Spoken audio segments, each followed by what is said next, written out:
Assalomu alaykum hurmatli do'stlar, azizlar, doktor Sheraliman. Bugun bir bemorim bilan gaplashdim. Nevroz bemor. Suhbatning orasida men 20 yilda bir 50 ta doktorga bordim deb qo'ydi. Endi mana shu qilgan ishini bir tahlil qilib ko'raylik. Siz bir ayol kishisiz. Sizga 10 ta o'g'lingiz, sizda 10 ta o'g'lingiz bor. Kechga nima ovqat qilay deb so'radingiz. Birinchisi osh dedi. Ikkinchisi manti dedi. Uchinchisi sho'rva dedi. To'rtinchisi bilmadim. Shavla dedi. Oltinchisi grechka dedi. Siz o'sha adashib ketasiz. Qaysi birini aytganini qilaysiz? Ko'rdingizmi? Meditsinada ham shu. Birinchisi yugur desa, ikkinchisi o'tir desa, uchinchisi dori ichsa, to'rtinchisi dori ichma desa, beshinchisi kitob o'qi desa, siz qaysi biriga amal qilishni bilmaysiz. Shu bemor yillar davomida qilayotgan xatolarini bitta darsda tushundi.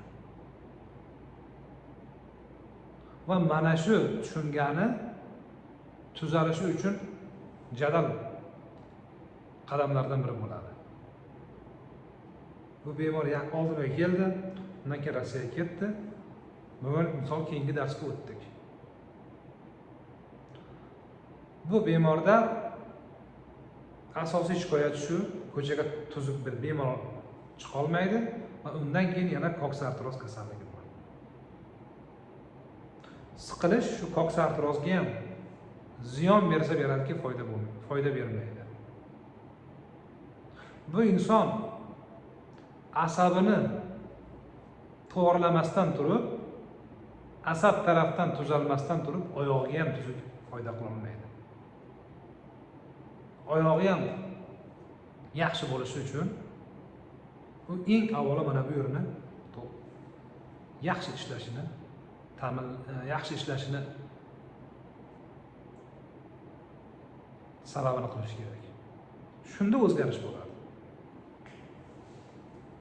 Bemorlarda esa turli-tuman xatolar,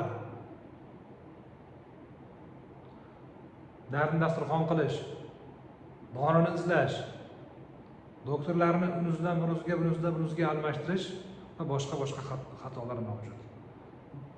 Bu xatolarni qilib yuraverar ekan, bemor tuzalmasligi uchun qo'shtirnoq ishlayapman, zo'r harakat qilayotgan bo'ladi. Shu uchun bitta doktor tanlang. Boshdan oxirigacha ishlang. Shuni tuzalib ketasiz. Sog' bo'ling, salomat bo'ling.